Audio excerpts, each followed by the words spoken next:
Debate, the Honourable Member for Timmins, James Bay.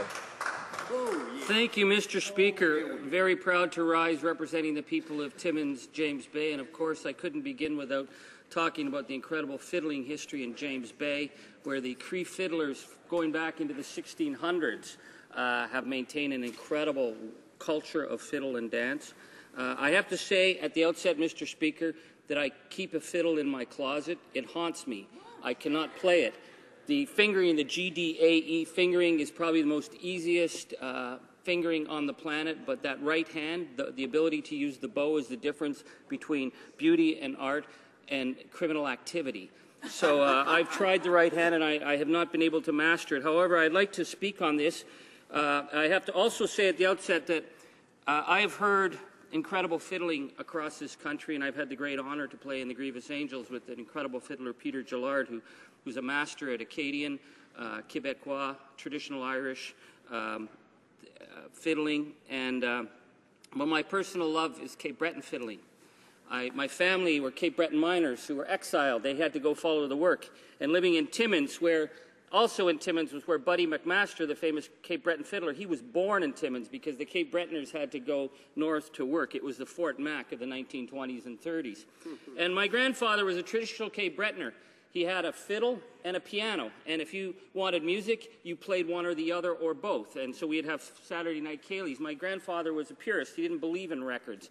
And my aunts and my mom wanted to listen to rock and roll and Elvis Presley, and it hit upon them. The idea to get my grandfather to allow a record player in the house would be to bring Cape Breton fiddle records home. So we grew up on Winston Scotty Fitzgerald and the John Allen Cameron and the whole Celtic tradition in our neighborhood. In this little miner's house in the Manita district in Timmins, the Italians and Francophone neighbors would come over on Saturday nights, and we would have a traditional Cape Breton Cayley, and the music would go into the early hours of the morning.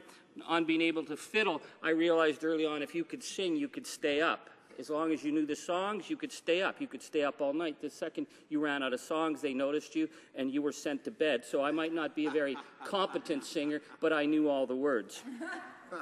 Mr. Speaker, I'd like to speak a bit about the uniqueness of the fiddle as an instrument. I have played across Canada, and I've learned a number of lessons from playing shows from the far Arctic to biker bars in southwestern Ontario, from the East Coast over to the mountains, that there's a distinct difference in how people respond when they hear the fiddle than to any other instrument. I'll tell you a couple stories. I was in Great Whale River up on Upper James Bay in Quebec in the early 1990s playing with our band, and there was only one place to eat. It was a Quonset hut that was run by Hydro-Quebec. If you didn't eat there was no place to eat for 600 kilometers. They took a look at 4 or 5 scruffy tête carrés and said, "We're not feeding you." Now, we could have fought with them, but they were the law of the land. It was their restaurant, and they weren't feeding us. Rather than fight, we sat down, and our fiddler took out the fiddle and began to play La Bastringue. And immediately, they came out from in behind. They called their friends over from the other Quonset huts, and they told us that we could eat there as long as we wanted, all day. In fact, they didn't want us to go to the show that night. That's not an exception. I've played in many locations, Mr. Speaker, where when we were much younger, where we were facing very hostile, literally playing professional biker bars, and we would always start with a fiddle tune. And a fiddle tune immediately made us family. There's a sense of the fiddle that puts you in a place, and it's a place where many Canadian people don't quite know where that place is. But it's a place where their family's from. It's a village in their mind that they know that if they walk into that village, they'll always be welcome. And what's fascinating about this village is that it doesn't matter in the mind if this village is in Acadie, Jonquière, Poste de Baleine, the Ottawa Valley, Cape Breton, Northern Ontario, or the Red River in Western Canada. It's the place that we all know that when we go to, we somehow belong. And I'm not, in saying these claims, Mr. Speaker, I know, I've tried it as a singer. It doesn't cut across all manner of cultural representations unless you're absolutely fantastic. If you're a saxophonist, some people like the sax, some people don't. The guitar, well, everyone plays the guitar, same with the piano. But there's something about a fiddle that is played that brings that sense of identity, even if you don't need to know the song. And whether it's Quebec fiddling or Acadian fiddling or Western fiddling, you immediately see that's from us. So what is it about the fiddle?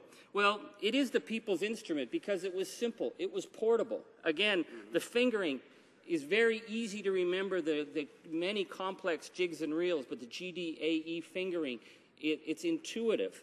It's also, it didn't need amplification.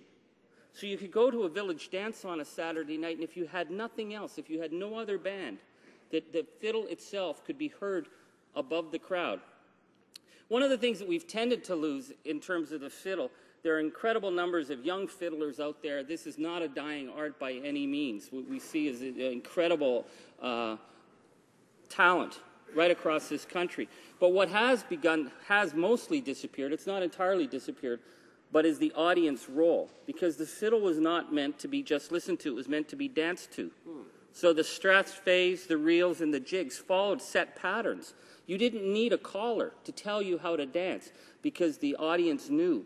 And if you're in a traditional country dance where the fiddle is still played, you notice a unique relationship between the instrument and the audience that does not exist if you're simply there to listen to it. That the audience, with the movement of the feet, sets a rhythm, and you see this in step dancing, that the feet set the rhythm, and it's a natural rhythm that plays to the fiddle.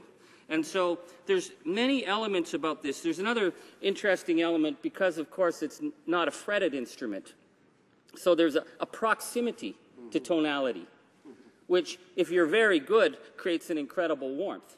Just like a big band with their horn sections, if you're really good, the approximation of tonality creates a warmth. If you're not good, it is literally like scratching down a blackboard. And so we always see the images of the young child learning the violin because it's brutal. It's the level of precision.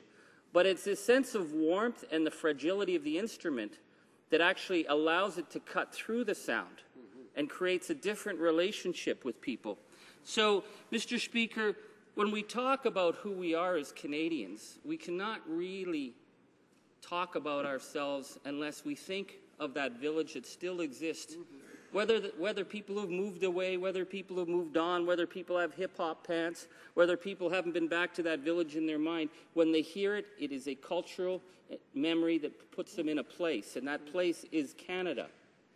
The idea that we would celebrate this, I think, is really important because we see the fiddle culture has gone through waves of recognition and diminution as other forms of music take over. I know when I was young, even though our family was very close to the Cape Breton culture, there was a sense that it was a dying culture. And then we saw in the 1990s a whole growth of the new Celtic movement and many young people coming forward. I know in Quebec, we see the continual strength of traditional music is still rooted in the traditional songs, the call and response, but also the role of the fiddle. You take the fiddle out, and you're missing something fundamental. So you can go into a dance club now, and you will see the fiddle place. Now, this, again, is not to undermine the incredible role of the violin. The violin is the same instrument for the layperson at home. The violin is the fiddle.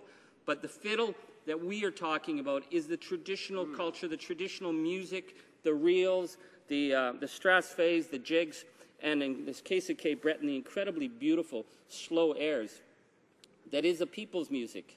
It doesn't need the amplification. It doesn't need a record label. It doesn't need anything else except the ability of someone to play it and someone to dance.